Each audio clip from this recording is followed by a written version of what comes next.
Sejam bem-vindos a mais um programa da Prime TV. Obrigado, telespectador, pela tua audiência. Obrigado por esse encontro semanal que nós temos aqui na Prime para falar sobre negócios e também sobre carreira.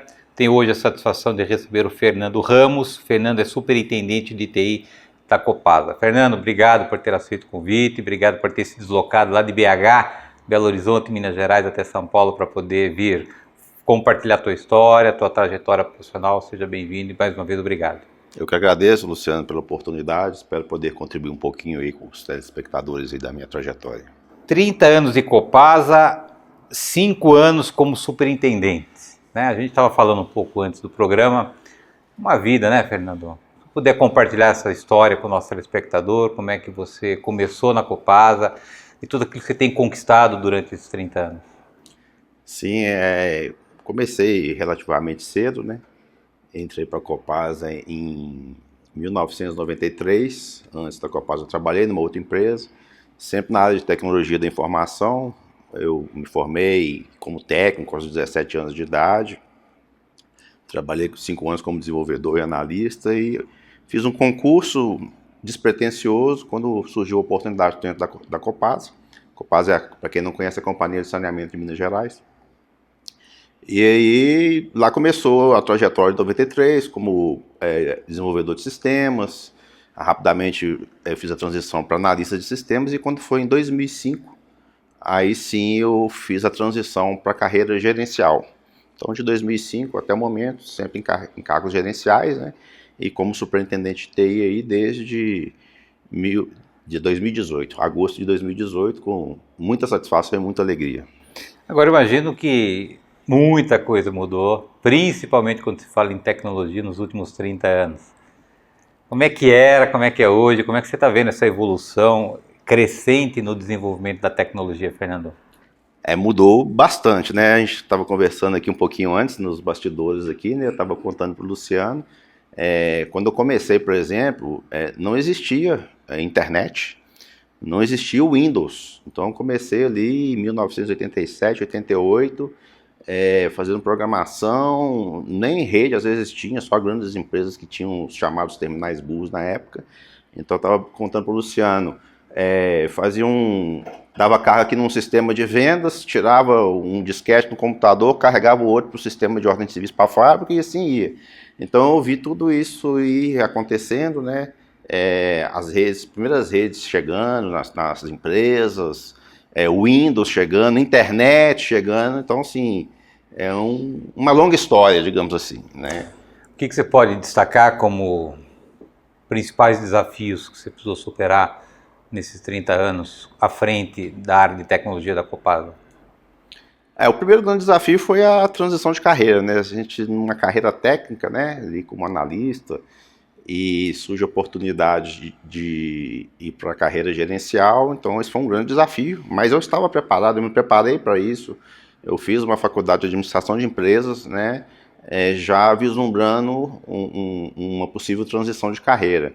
E aí, quando surgiu a oportunidade, né, agarrei a oportunidade, estava preparado e nunca parei também de estudar, de me atualizar não só com as tecnologias, mas também com a questão de gestão, que é importante para quem está num cargo de gestão.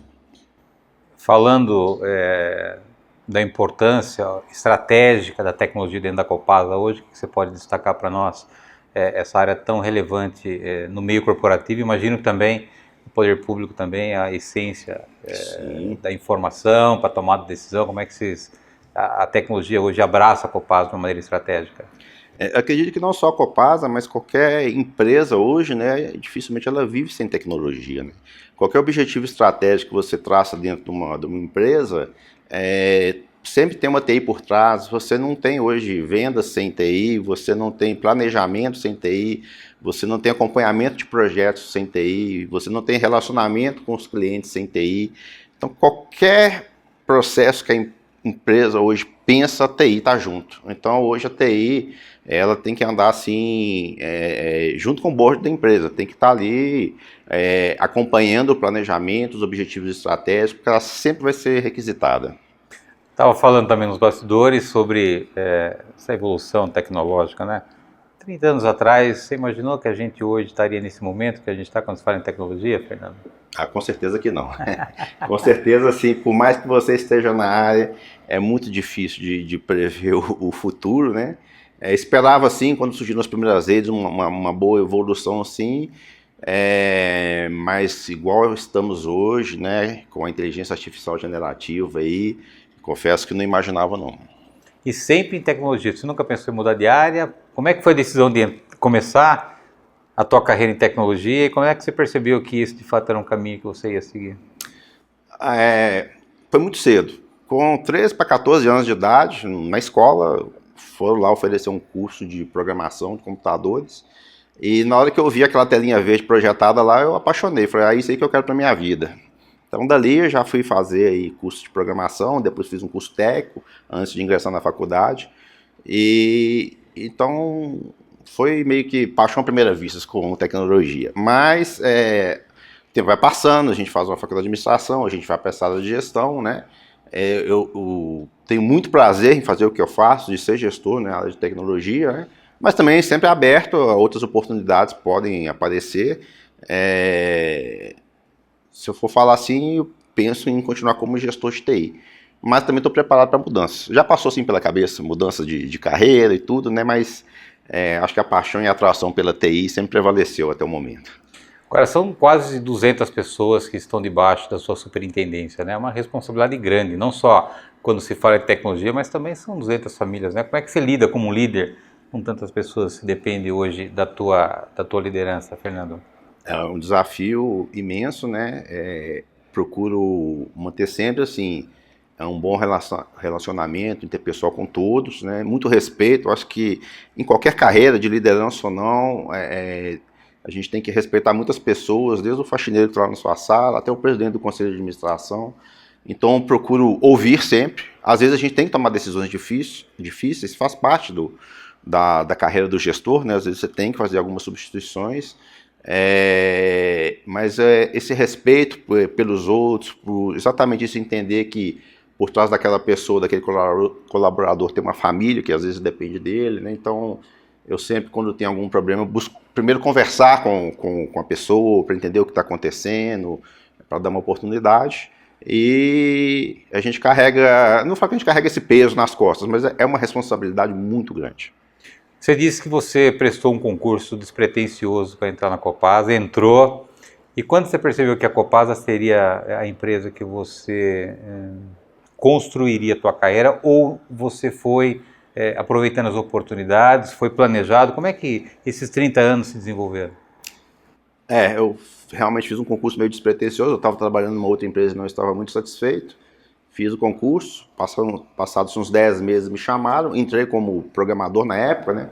Na época eu não usava nem desenvolvedor, falava-se programador, e não usava-se TI, tecnologia da informação, falava-se informática na época.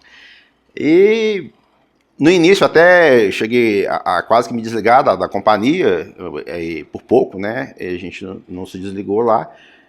Mas eu sempre fui movido a desafios, então logo no início já me colocaram num sistema que era o principal sistema da companhia na época que estava sendo desenvolvido, e ali eu fui crescendo e fui trazendo novas ideias, desenvolvendo novas coisas, fiz a transição para analista de sistemas na época, e as oportunidades realmente apareceram, né? Me preparei para essa questão da carreira de gestão, e aí surgiu a oportunidade e eu abracei. Então essas duas coisas foram naturalmente que eu fui vendo essas oportunidades acontecerem e também estar preparados para agarrá-las.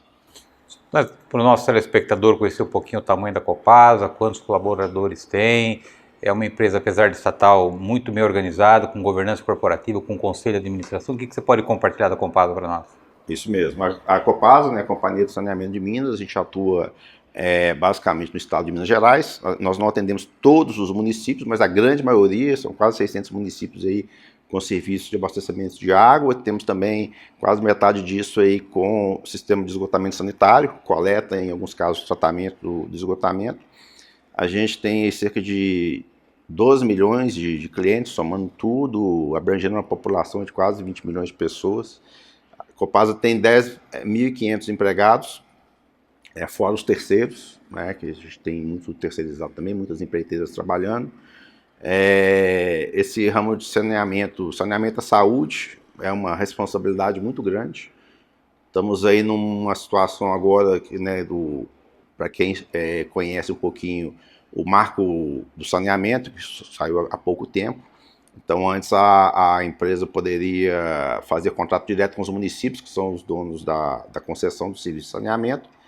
Agora não, agora as prefeituras têm que fazer uma licitação, então a Copasa está nesse trânsito de movimentação. A gente é uma empresa de capital aberto, né? O governo de Minas hoje tem um pouco mais de 50% das ações, o resto está pulverizado e realmente a gente tem toda a estrutura, assembleia de acionistas, conselho de administração, compliance, auditoria interna, auditoria externa por obrigação, tudo. Então é uma empresa que funciona como uma empresa privada, digamos assim. Só tem essas questões realmente da legislação que para ingressar tem que ser concurso público e na hora de comprar a gente tem que passar por um processo licitatório, não posso fazer contratações diretas. Mas é um mundo igual ao privado, a pressão é a mesma de todas as empresas, governança, conselho e tudo, então é tudo aquilo que todo gestor conhece. Muito bom, Fernando, vou pedir a tua licença para um rápido intervalo. Na volta nós retomamos aqui o nosso assunto com o Fernando Ramos. O Fernando é superintendente de TI da Copasa. Nós voltamos no instante.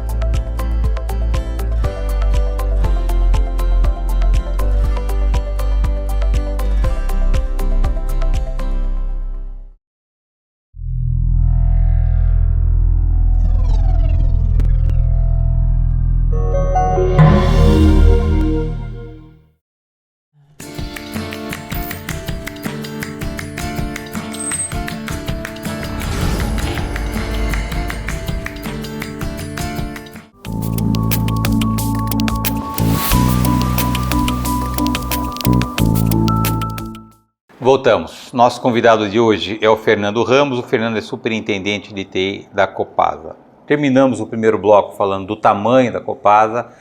Eu quero perguntar para você quais são os desafios que você tem para esse novo ano, 2024 já começou. Voltamos para a vida real, acabou festa, acabou expectativa, agora a vida real ela nos conduz novamente, né? Falando especificamente da superintendência, né? E considerando o tamanho da Copasa, né? Quais são os seus desafios para 2024, Fernando? A gente está com alguns projetos bastante interessantes, né? A gente tem que estar sempre alinhado com os objetivos estratégicos da companhia e o mundo moderno, às vezes, existe sempre um replanejamento de rota, né? Então a TI tem que também estar preparada para esses replanejamentos de rota. Na gestão de TI, a questão de cibersegurança é um ponto muito importante hoje, é uma pauta hoje de conselho de administração, de diretorias, de todas as empresas, né? Os telespectadores aí já devem ter visto várias notícias de ataques a grandes empresas, né? Então, esse é um desafio constante, a gente não pode abaixar a guarda, não existe segurança 100%, mas a gente tem que estar o máximo possível preparado, né, num caso de uma invasão, alguma coisa, para responder rápido. Então a TI é muito cobrada nesse sentido. A gente está com novas tecnologias aí no mercado, né? A IA generativa aí é a bola da vez, digamos assim. Então muitas empresas com projetos interessantes nessa questão de inteligência artificial generativa. A gente está com algumas iniciativas lá também.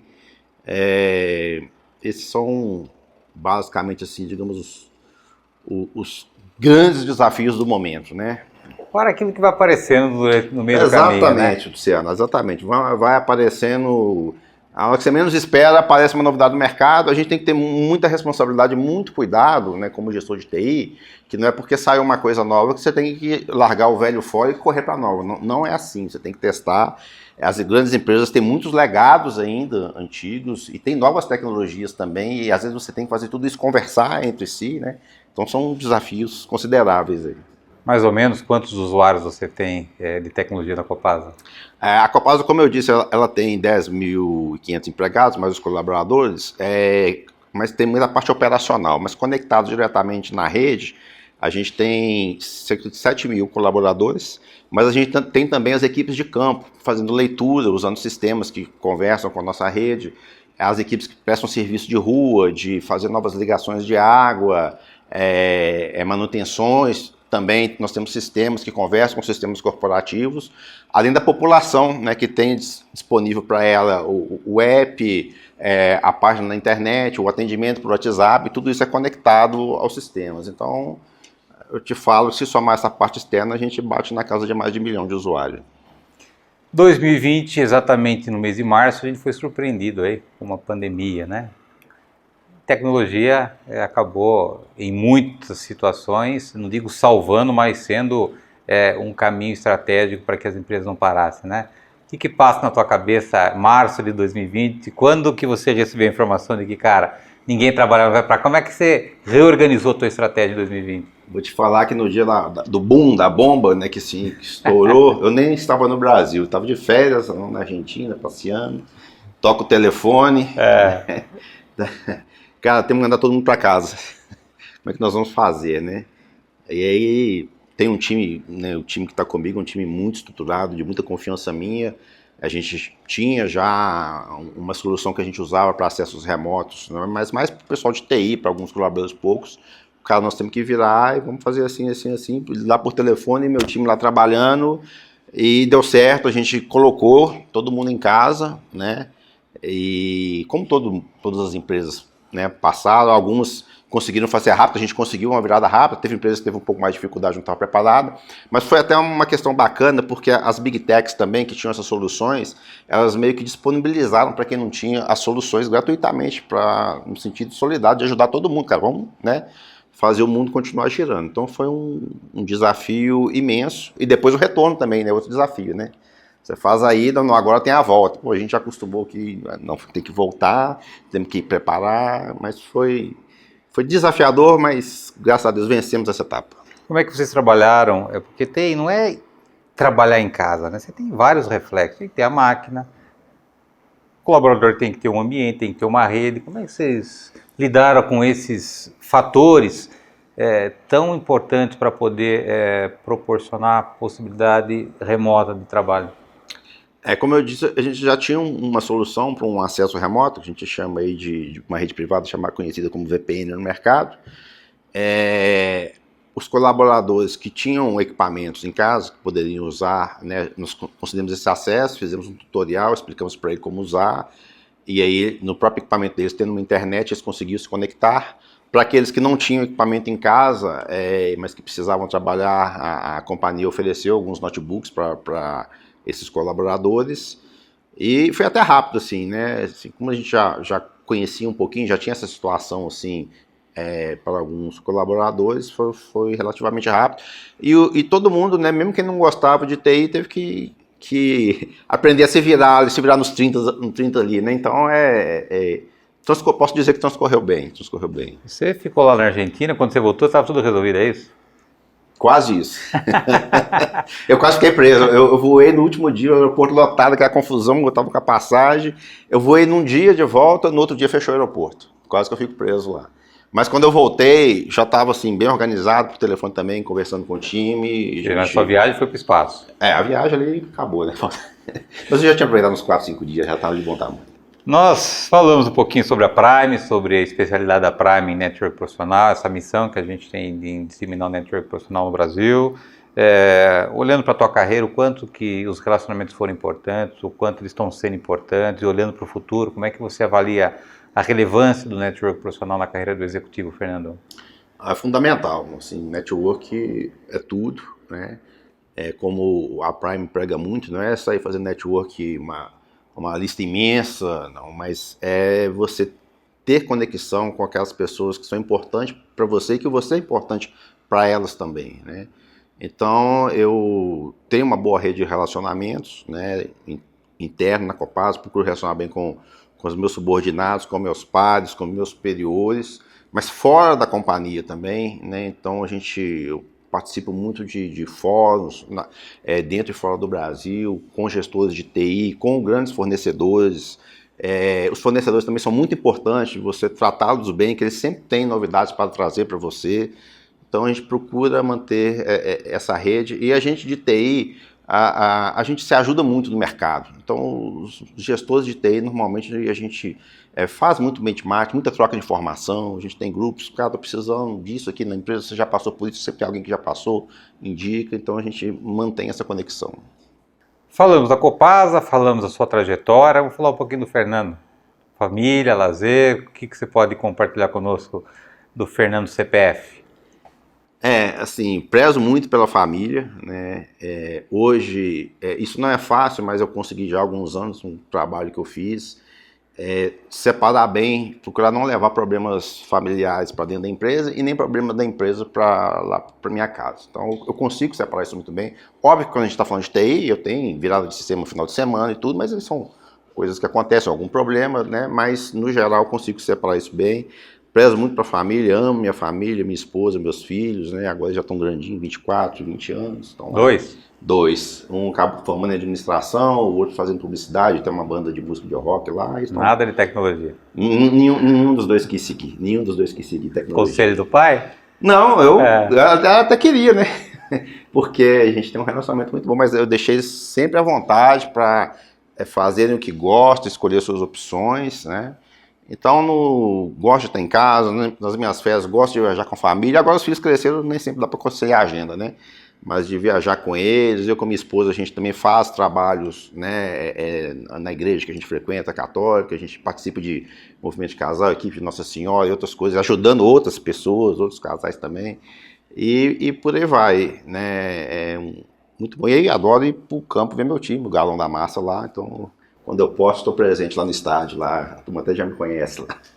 E como é que você consegue equilibrar esses papéis diversos, seja um executivo de uma grande empresa, pai, esposo, um homem, como é que você mantém esses pratinhos equilibrados, Fernando? Primeira coisa, acho que a gente tem que ser muito autêntico, a gente tem que ser a mesma pessoa em qualquer ambiente que tá. Então o Fernando lá da Copasa é o Fernando em casa, óbvio que lá num papel, né? E em casa o outro papel, né? A minha esposa... Lá você manda, em casa quem manda... A minha esposa ela brinca assim, quando eu vou falar alguma coisa, ela fala assim, você não tá na Copasa mandando não, tá? Aqui você não manda, não é assim. Ela brinca muito aqui quem manda sou eu. Então, mas ser autêntico, ser uma pessoa natural, respeitando todo mundo, estando em casa, cada hora no seu papel, né? Cada hora no seu papel. Confesso que eu acho que levo com certa tranquilidade isso. Certamente há telespectadores que nos assistem que sonham chegar onde o amigo chegou, né? Se eu pudesse dar um conselho para esse jovem, para esse sonhador, o que você diria para ele ter sucesso na sua trajetória, Fernando? Eu vou dar algumas dicas, né? Mas estudem, não parem de estudar. Tecnologia, então você tem que estar constantemente se atualizando. Estejam preparados para a hora que a oportunidade surgir, você está preparado para agarrar aquela oportunidade. Compartilhem conhecimento, quanto você mais compartilha, mais você aprende.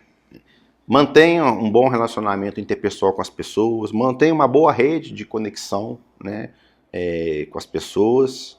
Acho que são esses os conselhos que eu posso dar. É assim que eu vivo e assim que eu fui naturalmente fazendo essa trajetória na minha carreira.